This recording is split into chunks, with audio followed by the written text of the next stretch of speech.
De retour sur le plateau de la tranche info, place maintenant au focus et à notre jeudi anthropologie avec notre expert des humanités classiques africaines, Nusere Kalala Omotunde. Bonsoir professeur. Bonsoir. Alors on avait commencé un cours justement sur les mathématiques. Totalement. Et là effectivement c'est la deuxième partie. Donc. Voilà, c'est-à-dire qu'en fait la chose c'est que les mathématiques africaines c'est vraiment un domaine très riche parce que la particularité c'est qu'il y a plusieurs algorithmes pour faire un calcul, c'est-à-dire la multiplication. Chaque civilisation a développé son algorithme, donc ça devient très intéressant. Et ce qu'il y a de particulier, c'est aussi le fait de pouvoir faire les calculs sans chiffres.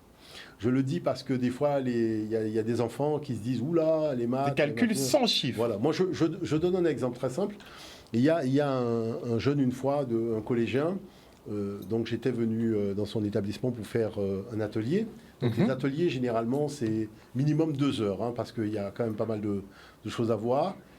Entre 2 et 3 heures, voilà, quand on a vraiment le temps. Et c'est vrai qu'il me disait, oula, vous savez, monsieur, les maths et moi, vraiment, c'est pas la peine. Ça marche pas. Je préfère me cacher les yeux. Et donc, il a mis les 2 mains donc, devant les yeux, et moi, j'ai rien dit, parce que je voulais justement lui faire cet effet de surprise. Donc, on a commencé l'exercice, et il regarde le tableau, il entend des chiffres, et quand il regarde le tableau, il ne voit pas de chiffres. Donc là, il regarde, mais c'est quoi cette affaire? Parce que j'ai les mains devant les yeux, j'entends des chiffres, et quand j'ouvre les yeux, je ne vois pas les chiffres. Ah ben, ce qui était très particulier, c'est qu'après, c'était quand même le jeune qui était le plus souvent au tableau pour faire les exercices. D'accord. C'est-à-dire qu'on a trouvé une façon ludique et à la fois pour le dédramatiser par rapport aux mathématiques. Et il s'est mis à faire les calculs. Alors c'est vrai que ça commence de façon simple. Après, ça devient compliqué.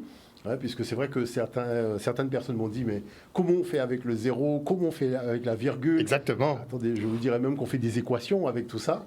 Mais c'est vrai que bon, le but du jeu, c'est de comprendre déjà de comprendre la base.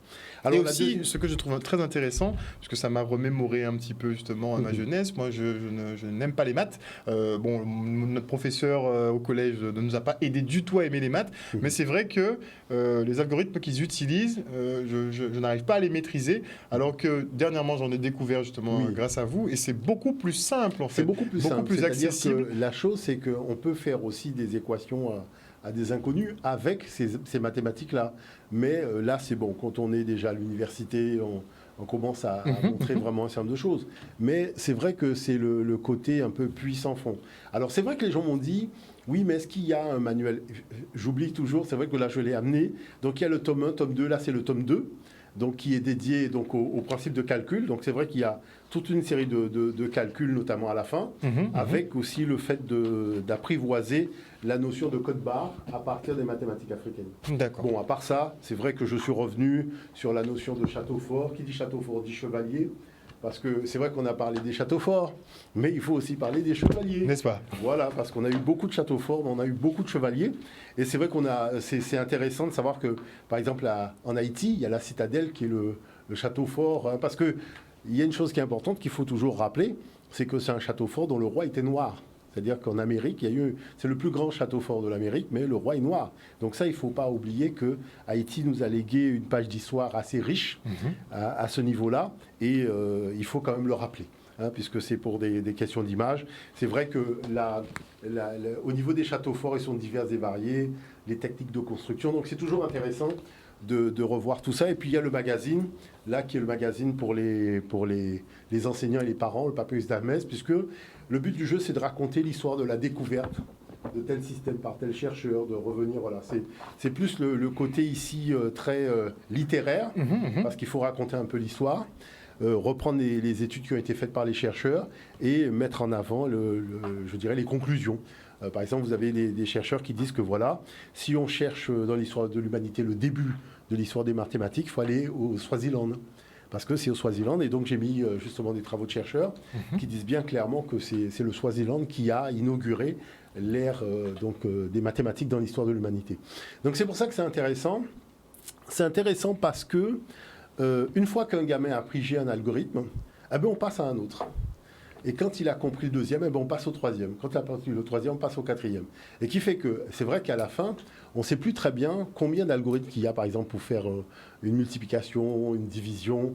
Parce qu'il y a tellement de méthodes, il y a tellement de choses que ça devient vraiment très, très riche. Et puis aussi, c'est le lien entre ces méthodes-là et ce qu'on appelle les technologies avancées, notamment par le binaire et tout ce qui reprend un peu les algorithmes qu'on retrouve, y compris avec la méthode Shona, tout ce qui concerne un petit peu ce qu'on appelle les disques mères, les choses comme ça. C'est-à-dire on voit bien qu'on a dans le matériel informatique, alors il y a quand même une chose qu'il faut quand même dire, c'est vrai qu'on ne le dit pas souvent, parce qu'il y a quelque chose d'étrange, c'est-à-dire les mathématiques, il y a des formes de mathématiques qui sont très proches des cartes mères des ordinateurs, et il y a certains temples d'Égypte, notamment le temple d'Edfu, qui est étrangement très, très proche de la construction d'une carte mère avec la puce et le microprocesseur. Alors moi qui ai été à plusieurs reprises dans le temple d'Edfu, donc en Égypte, effectivement quand je vois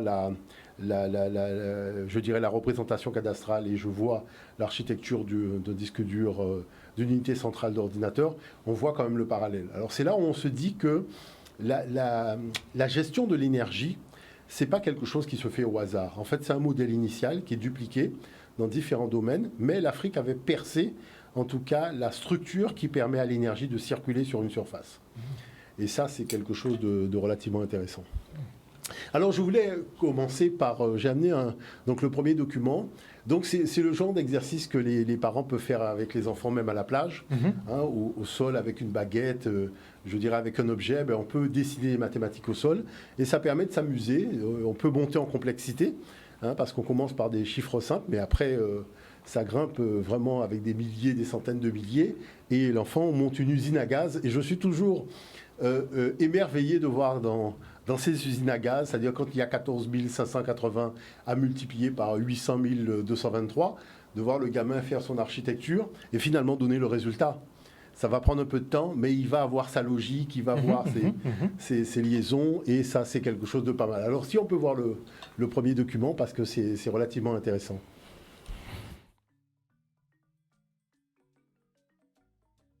L'Afrique regorge d'une pléiade de modes de calcul. En effet, de nombreux chercheurs internationaux, tels que le professeur Eglache, le professeur Wilbrook ou encore le professeur Gued, ont reconnu que la diversité des cultures africaines est un atout majeur pour notre modernité technologique. En effet, celle-ci nous offre de multiples modes opératoires dans de nombreux domaines, tels que l'art, la mode, les sciences, la technologie, l'astronomie, les mathématiques, etc. Prenons le temps d'apprécier d'ailleurs cette diversité à travers cet exemple de calcul 11 x 15, la méthode la plus simple, donc qui a été citée par certains chercheurs, mais qui est la plus connue. 11 x 15, donc il suffit de savoir que les multiples de 11 ont une façon vraiment très extraordinaire de révéler le résultat de la multiplication. Il suffit de faire 1 plus 5, donc je fais 1 plus 5, j'obtiens 6. Et je place ce 6 entre le 1 et le 5, j'obtiens 165, qui est le bon résultat. Prenons la méthode des traits au sol. Il s'agit de multiplier 11 par 15.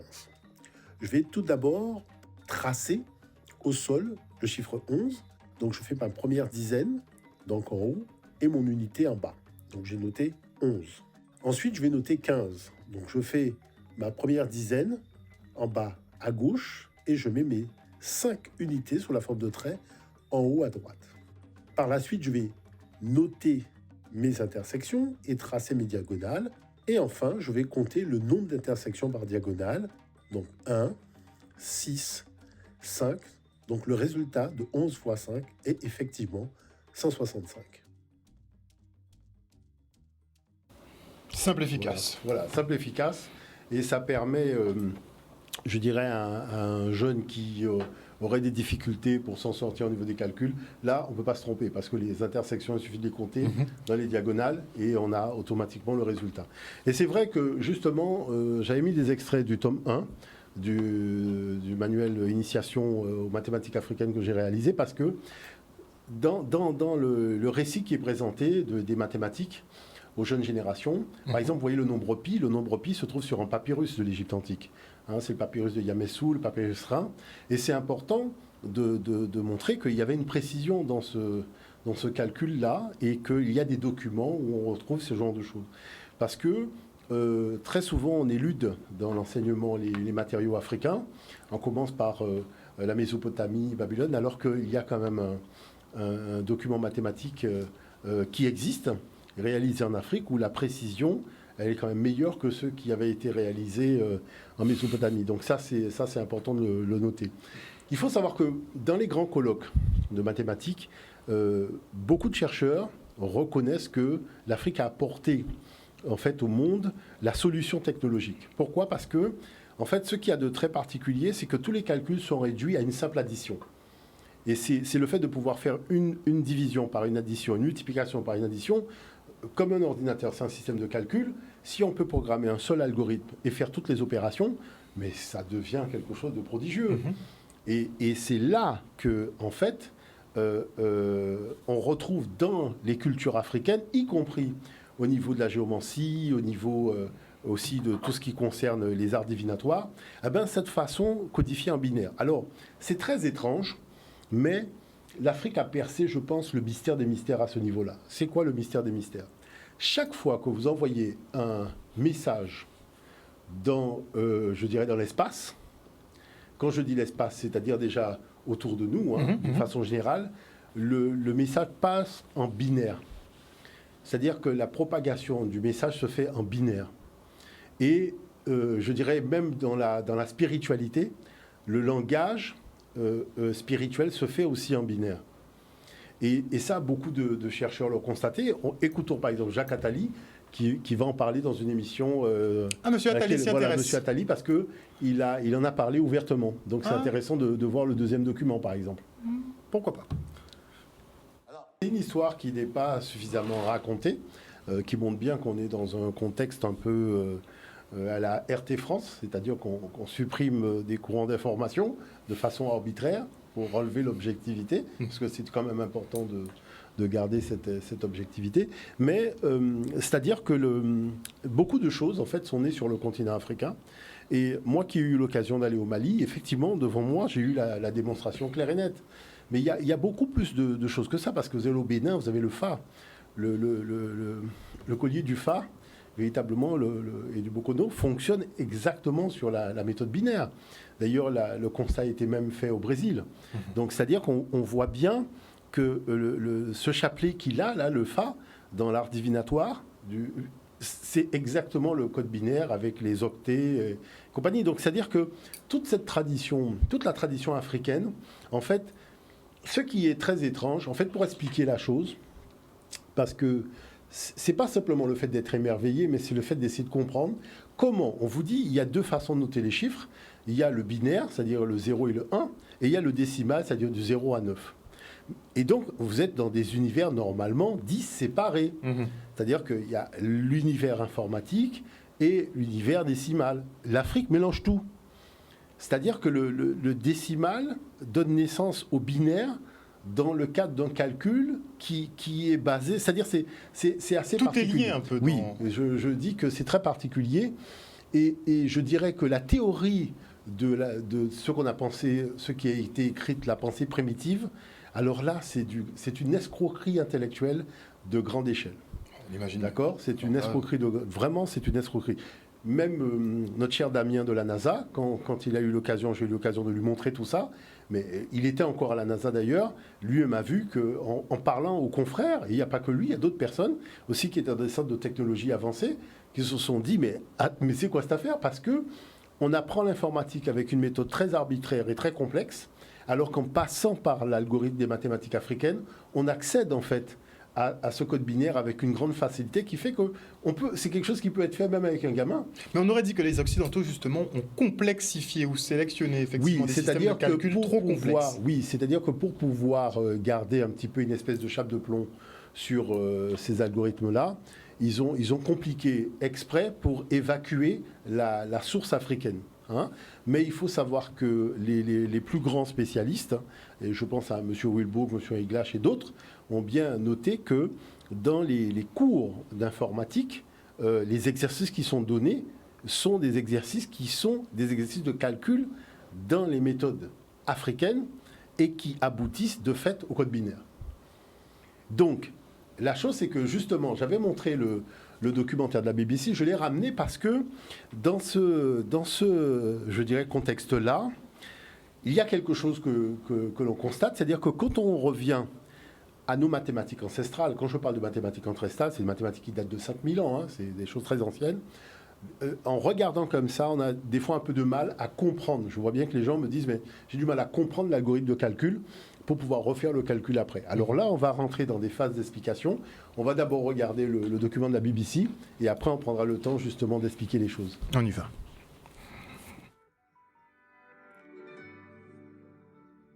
BBC4, notre soirée consacrée aux mathématiques commence par le reportage sur le système de multiplication éthiopien, un système étrange qui ignore certains chiffres et qui en écarte d'autres.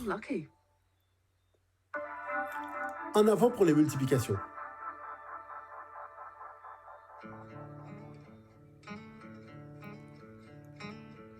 Pourriez-vous imaginer un monde sans fractions mathématiques? Un monde où vous pourriez jeter aux orties votre table de multiplication? Où peut-on trouver un tel monde? Eh bien, en Éthiopie. Depuis des centaines de siècles, les Africains utilisent un système de multiplication à la fois étrange et sophistiqué pour calculer le prix des marchandises sur les marchés implantés dans l'Est de l'Afrique.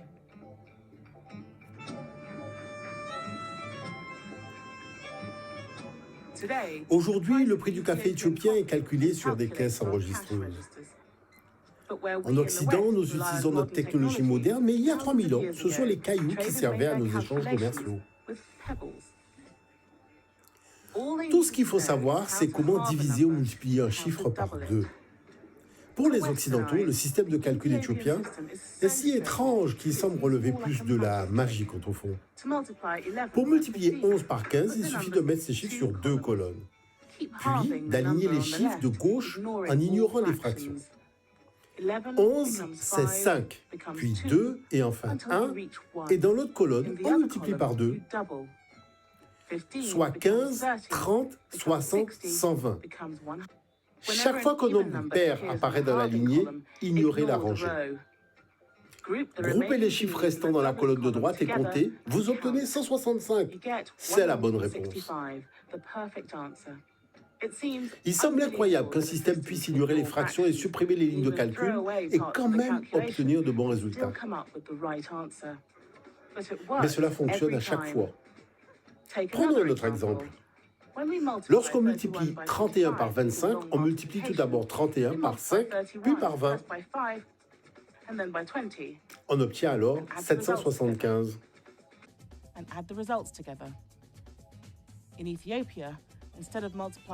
En Éthiopie, au lieu de multiplier par 5, puis par 20, on va multiplier par 1, 8 et 16. C'est une autre façon de concevoir le chiffre 25. En doublant un chiffre, on le multiplie par sa puissance de 2. Dans la colonne de droite, le nombre 31 est multiplié par 1, 2, 4, 8 et 16. Maintenant, il suffit d'additionner les chiffres dont le total est 25, soit 1 plus 8 plus 16. Finalement, c'est très astucieux. Cochez les chiffres pairs sur la gauche, conservez les bons chiffres élevés à la puissance de 2 sur la droite. Les lignes 2 et 4 disparaissent en laissant celles du 1, du 8 et du 16. En fractionnant la multiplication en puissance de 2, le calcul est converti en base 2 arithmétique. Quand toutes les sommes ont été alignées, il ne reste plus qu'à faire une addition. 775 est le résultat. C'est un système qui semble totalement étrange aux Occidentaux qui ne savent pas qu'ils l'utilisent des milliers, des dizaines de milliers de fois par jour. Car c'est grâce à ce système que tous les ordinateurs fonctionnent aujourd'hui. Il y a 3 raisons pour lesquelles nous utilisons ce système. Deuxièmement, ce système réduit la multiplication à une suite d'additions. Troisièmement, tous les types de calculs sont finalement simplifiés. Simplifier les calculs fut la quête ultime des mathématiciens éthiopiens. Leur ingéniosité est la clé de notre modernité. Leur méthode de calcul est exactement le mode de fonctionnement des ordinateurs. Ainsi, des centaines de siècles avant l'invention des ordinateurs, ce sont les Africains qui ont inventé le code d'accès à notre modernité. Sans l'Afrique, pas d'ordinateur. Voilà, ça, je dirais, tout le monde est d'accord. Hein. C'est-à-dire que... Pas de débat. Non, il n'y a pas de débat. Ce qu'il y a de très particulier, il faut quand même le dire, c'est de voir que nous sommes encore enfermés dans certains champs de discussion dans la pensée primitive, parce qu'il y a aussi des enjeux économiques Mhm. du sous-sol africain. Mais de l'autre côté, il faut savoir que les personnes qui font l'ENA ont une note du gouvernement français qui leur dit que tous les systèmes technologiques fonctionnent sur la base des mathématiques africaines. Et à l'école centrale de mathématiques, je me rappelle, j'avais été rendre visite au professeur Adjamabo, et il y a une dame qui est venue lui remettre une note avec l'entête de l'enseigne du logo du gouvernement français, Mhm. et c'était une note d'information des élèves. Et donc nous étions en train de parler, cette dame elle rentre, elle dépose le document, donc il ouvre l'enveloppe, il sort l'enveloppe, et il est en train de lire le document, je vois que, il est assez... Enfin, les yeux montrent que, tiens, il y a quelque chose d'intéressant dans le document. Je lui dis, mais qu'est-ce qu'il dit ce document comme ça? Il me le tend, effectivement, c'était marqué dedans. C'était marqué clairement que aux enseignants, c'est une note aux enseignants, de ne pas oublier de rappeler donc, aux élèves que les systèmes technologiques fonctionnent sur la base. C'est-à-dire qu'on prenne un téléphone portable, un ordinateur, une fusée qu'on envoie dans l'espace, voilà, un robot qui fonctionne. Les seules mathématiques au monde qui font fonctionner tout cela, ce sont les mathématiques africaines. Donc vous voyez que c'est quand même très étrange tout ce qui se passe. C'est quand même... c'est pas simplement le fait de dénoncer, mais il y a dans l'humain un comportement bizarre. C'est-à-dire que tu apprécies quelque chose qui te permet de basculer vers la modernité, mais cette modernité, tu l'as pris en Afrique et tu présentes l'Afrique, qui est la source de cette modernité, comme étant... Le pays le plus arriéré, enfin, le continent le plus arriéré. Voilà, papier vient de papyrus, le papyrus c'est l'Afrique, mais on te dit c'est le continent de l'oralité. C'est-à-dire que c'est du grand n'importe quoi, et ce qui est très étrange encore, c'est de ne pas avoir suffisamment de personnes dans l'académie qui relèvent ce genre de fait totalement anormal. Mais petit à petit, est-ce que ça commence à évoluer? C'est-à-dire qu'il y a une espèce de, surtout en ce moment, avec les problématiques des jeunes d'un banlieue, des choses comme ça, moi je dirais, le regard que j'ai sur tout ça, c'est qu'il y a eu des erreurs qui ont été faites, et un responsable qui ne veut pas assumer les erreurs qu'il a faites. Clairement. Et qui est en train de payer les pots cassés, et qui se dit, finalement, ce qu'on va faire, c'est déménager tout le monde vers son pays d'origine, en oubliant que ces jeunes sont quand même nés en France, tu vas les déménager où? C'est clair. Donc il faut quand même assumer les responsabilités. Moi, j'y ai parlé. Vous pensez qu'ils le feront, professeur? Que l'Occident assumera son passé très lourd? C'est-à-dire que là, c'est plus le genre d'incidents et de faits divers qui se passent aux États-Unis qu'on essaye d'alimenter pour avoir quelqu'un qui, finalement, perd la tête et se met à faire n'importe quoi en allant dans un établissement scolaire en banlieue ou quelque chose comme ça. C'est-à-dire qu'on sent qu'il y a des fois des phrases qui sont vraiment très tendancieuses à ce niveau-là et qui portent même, je dirais, comme si on invite à un passage à l'acte. Il y a eu des choses qui ont été dites même l'an dernier qui sont quand même relativement graves et je trouve que à ce niveau-là, il y a quand même des institutions qui devraient relever, voire convoquer la personne qui tient ce genre de propos qui peuvent aussi conduire à des passages à l'acte assez dommageables. Et ça, c'est quelque chose d'embêtant. On se quitte pour une page de publicité et on revient avec Kalala en plateau. De retour dans le Focus, notre jeudi anthropologie consacré aux mathématiques africaines avec Nusere Kalala Omotunde. Voilà, alors moi je voudrais vraiment que toutes les personnes qui m'ont écrit puissent vraiment comprendre l'algorithme de calcul. C'est vrai que je reconnais qu'il est très particulier. C'est vrai que chaque fois qu'on avance, on en trouve toujours un qui est au-delà du réel. Mais j'ai fait un petit document d'explication, si on peut le regarder, et on va rentrer dans les détails avec Hérou.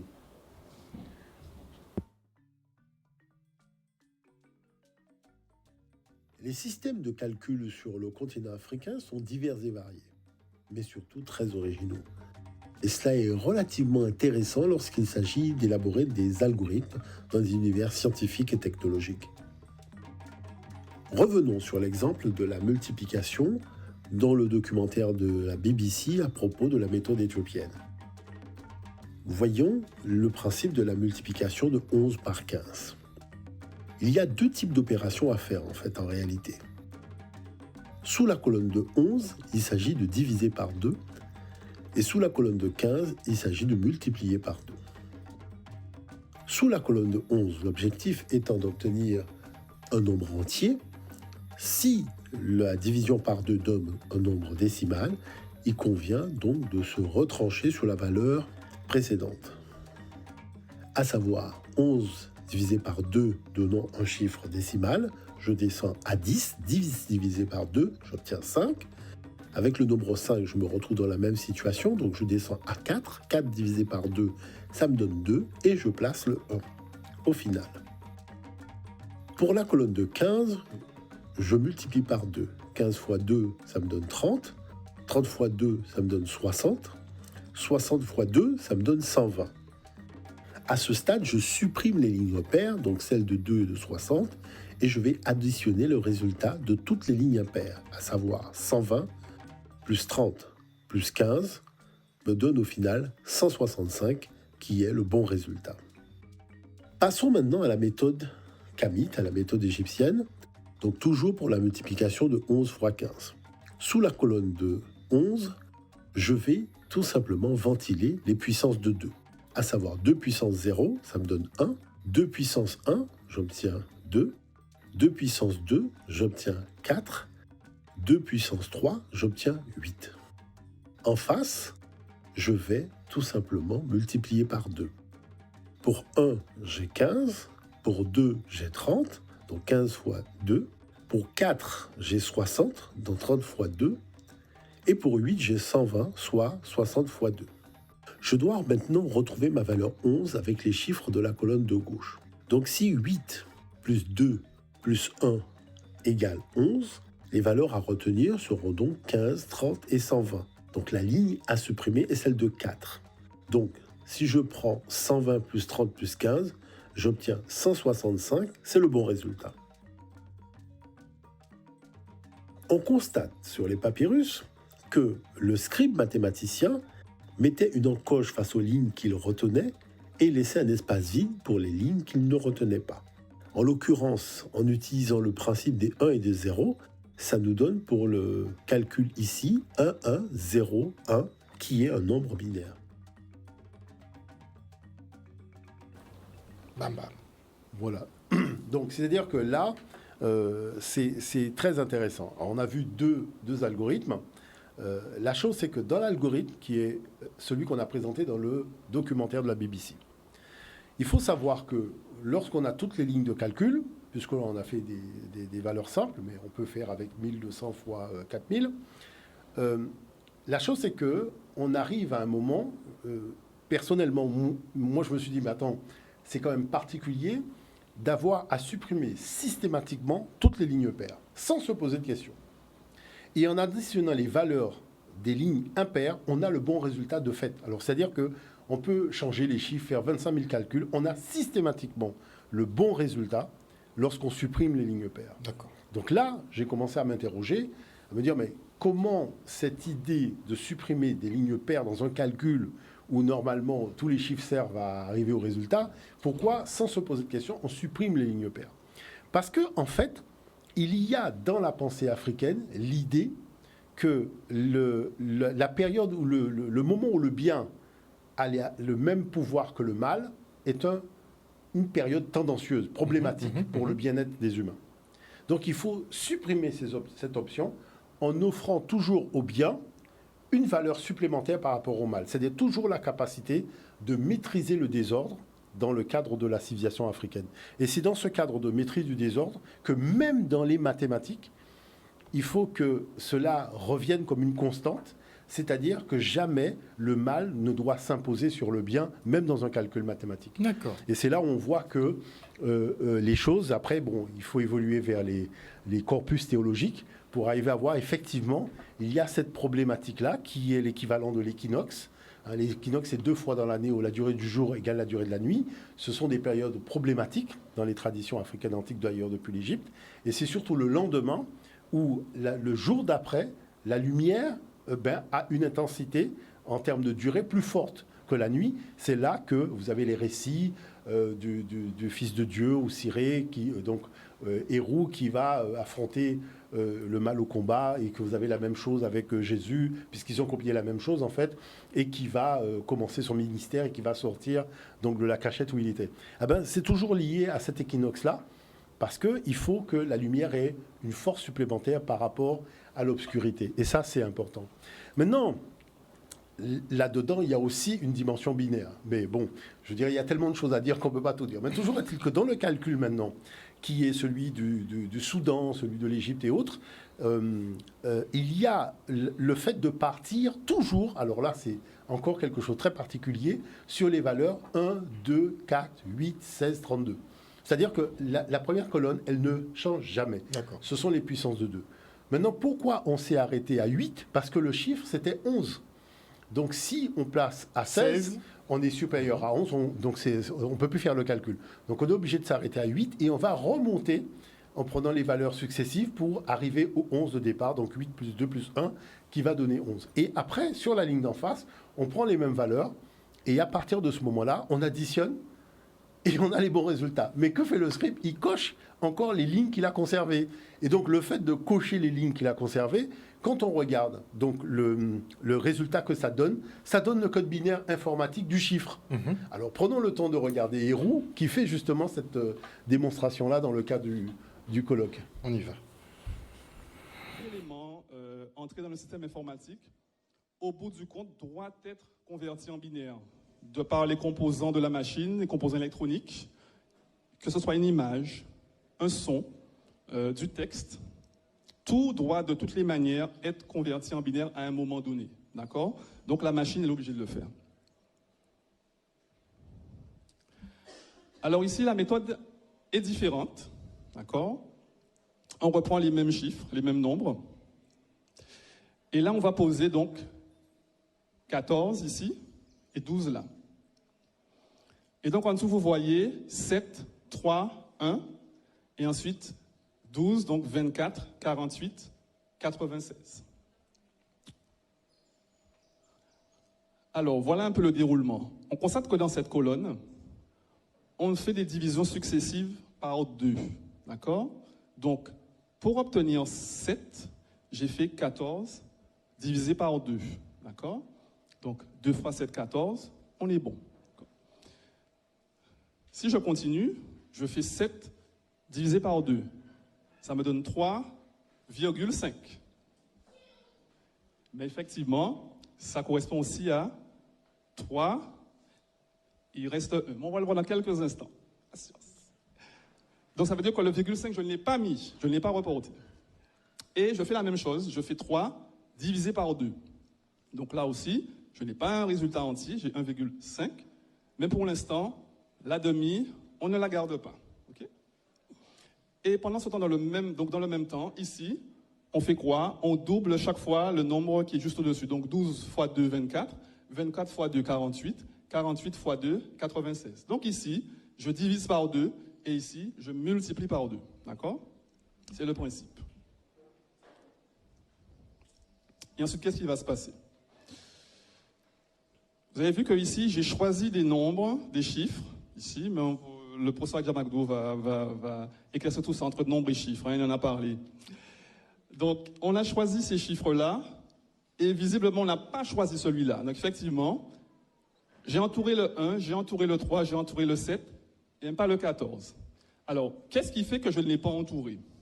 En fait, ce que j'ai fait, c'est que, voilà, j'ai cherché simplement où étaient les nombres pairs et les nombres impairs. Parce que la méthode, elle dit ceci. Une fois que vous avez fait les divisions successives, vous choisissez uniquement les chiffres pairs. Donc les chiffres impairs, pardon. Puisque j'ai choisi 1, 3, 7. Donc chiffres impairs, 1, 3, 5, 7, 9, 11, 13, 15, etc. En revanche, les chiffres pairs, vous ne les gardez pas. Donc c'est ce que j'ai fait. On entoure le 1, on entoure le 3, on entoure le 7. D'accord ? Donc là, on voit bien que ce n'est pas la méthode précédente, déjà, puisque ce n'est pas une décomposition. 7 plus 3 plus 1 ne donne pas 14, ça n'a rien à voir, on est vraiment dans un autre process. Okay. Donc, j'ai fait la division, j'ai gardé les nombres impairs, j'ai barré la ligne où le chiffre de la colonne, donc ici 14 est en pair, puisque ça se termine par un nombre pair, j'ai barré. Et je ne garde que cela.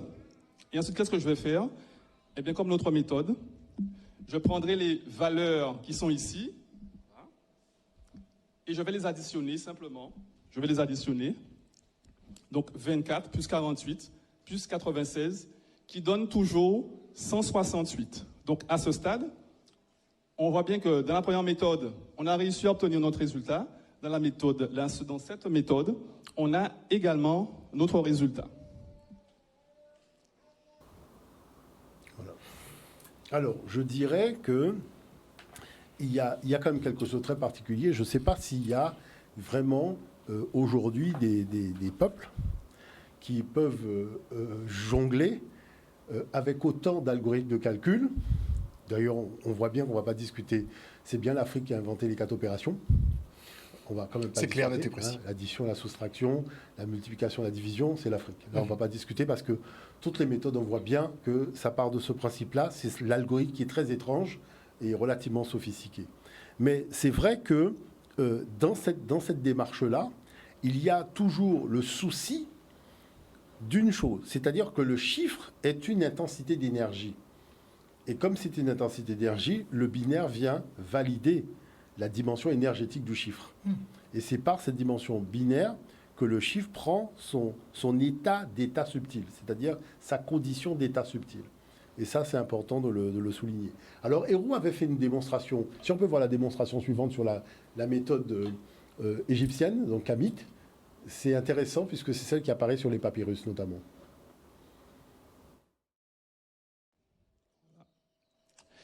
Et là, ce qui est intéressant avec cette méthode, c'est que tout de suite, on voit l'équivalent de la puissance, en tout cas, on voit l'équivalent de la valeur décimale de la puissance. Donc, 2 puissance 0, c'est égal à 1. Le principe, c'est tout nombre à la puissance 0 est égal à 1. 1 milliard à la puissance 0, ça donnera 1. 12 000 milliards à la puissance 0, ça donnera 1. D'accord?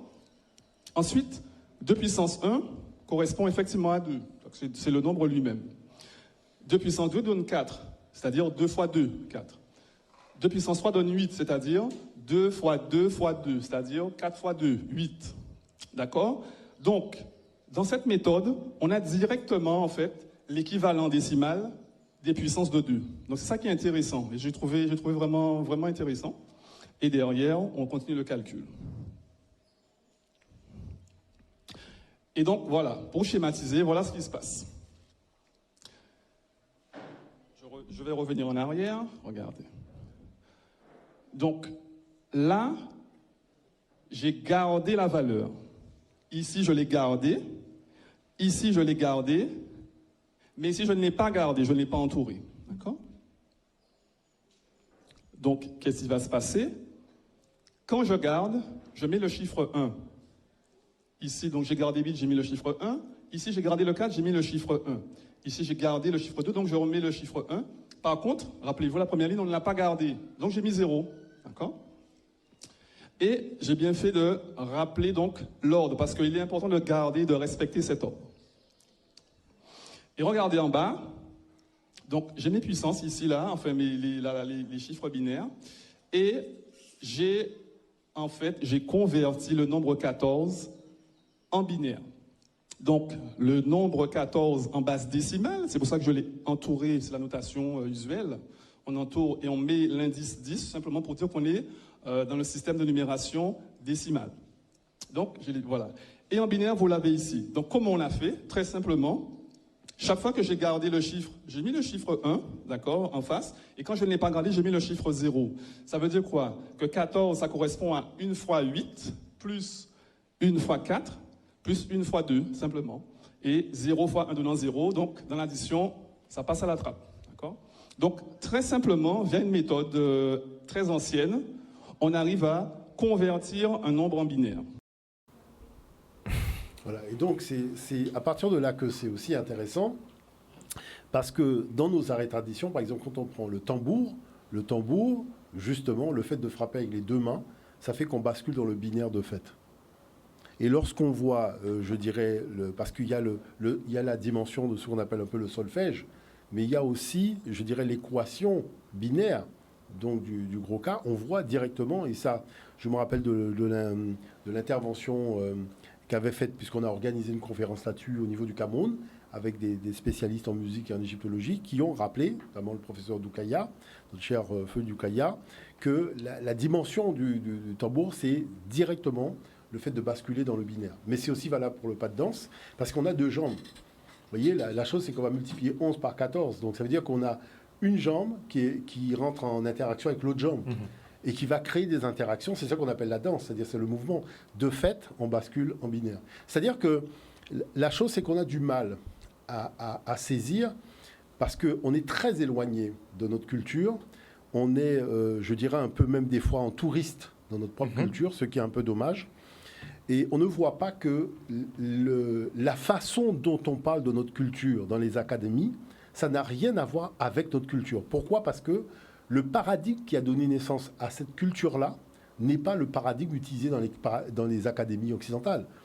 Moi, c'est pour ça, personnellement, je vous donne un exemple.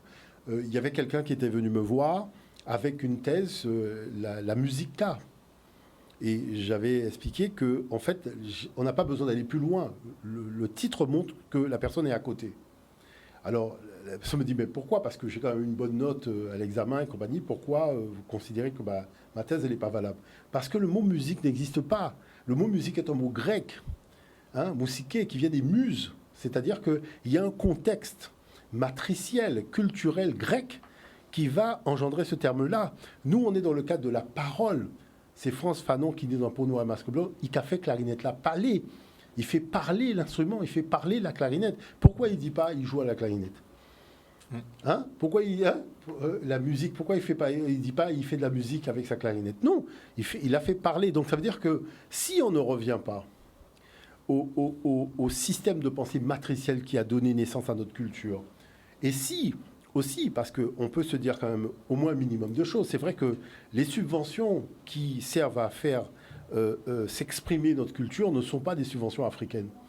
Ce sont des subventions qui viennent d'ailleurs, donc plutôt nordiques, et il faut essayer de corréler cette culture-là avec la dimension nordique. Bon, là, à partir de là, ça devient un petit peu complexe. Mais il y a une richesse qui dépasse l'entendement, et je voudrais montrer le document suivant, parce que là, vous allez voir quelque chose d'extraordinaire. Est-ce qu'on peut voir le document suivant ?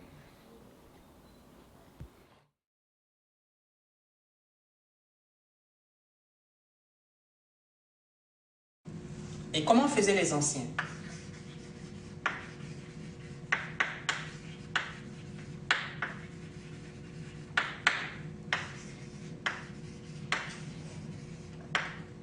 La méthode ancienne ressemble un peu au procédé que j'ai montré pour effectuer la multiplication.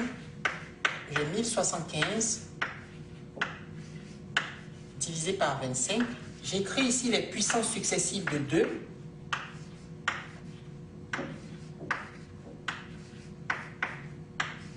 Puis si vous voulez 2 à la 7. Alors 2 à la 0, c'est 1.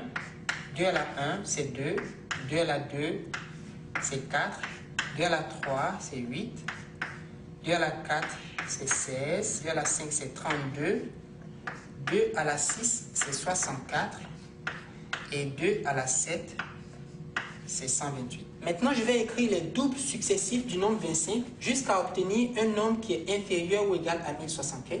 Je vais écrire les doubles successifs du nombre 25 jusqu'à obtenir un nombre qui est inférieur ou égal à 1060. Alors, commençons.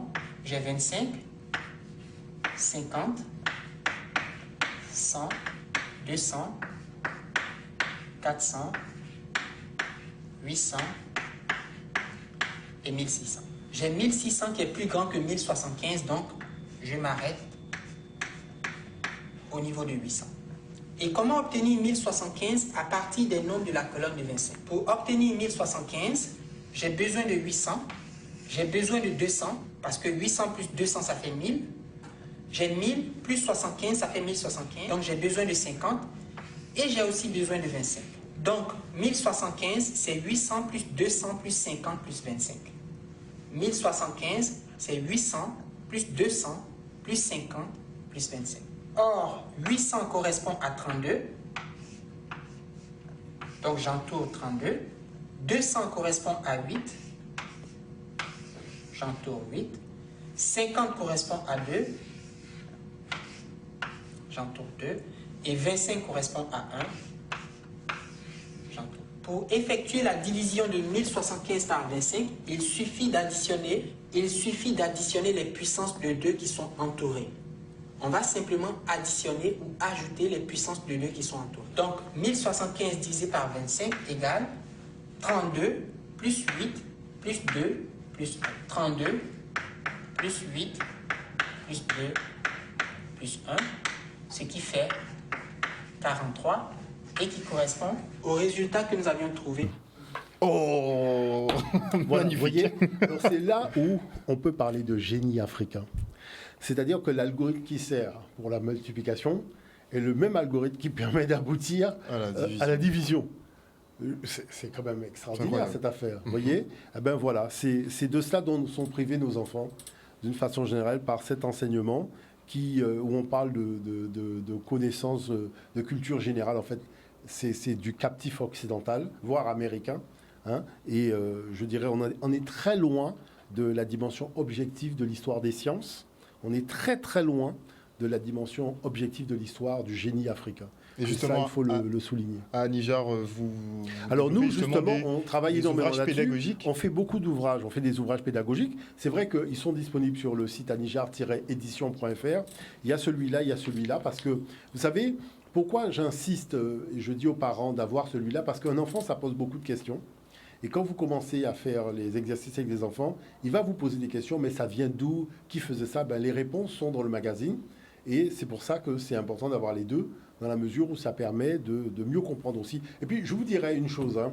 Beaucoup de parents me disent, bon, c'est peut-être pour les enfants de 7 à 17 ans ou de 5 à 15 ans, mais c'est aussi valable pour les adultes, parce que ce sont des choses qu'on ne connaît pas. Ah ben on a des mises à jour à faire. Voilà, on a des mises à jour à faire. Et il y a une beauté mathématique dans tout cela, qui fait aussi travailler les deux cerveaux, le cerveau cartésien, donc logique, et le cerveau créatif. Et je pense que même les adultes ne doivent pas se dispenser de découvrir ça. C'est pas simplement pour les enfants, mais c'est aussi pour les adultes. Voilà, c'est un plongeon dans le génie africain. Voilà, c'est ça qui est important. Merci beaucoup, professeur, pour ce nouveau cours. Pas de cours la semaine prochaine, puisque Totalement, effectivement. on reçoit une directrice d'une université américaine. Ce sera dans une autre émission avec Madame Mélion Reynette, qui me remplace. Je pense que vous l'avez déjà vu. Et donc la semaine prochaine, et donc on reprendra les cours dans 2 semaines avec Nusere Kalala Omotunde. Il faudra juste patienter un petit peu avant votre retour. En tout cas, merci encore une fois pour toute cette connaissance que vous mettez à notre disposition. Voilà, chers téléspectateurs, nous sommes arrivés au terme de ce focus ce jeudi anthropologie. On se retrouve dans 2 semaines pour un nouveau cours. Bisous tout le monde.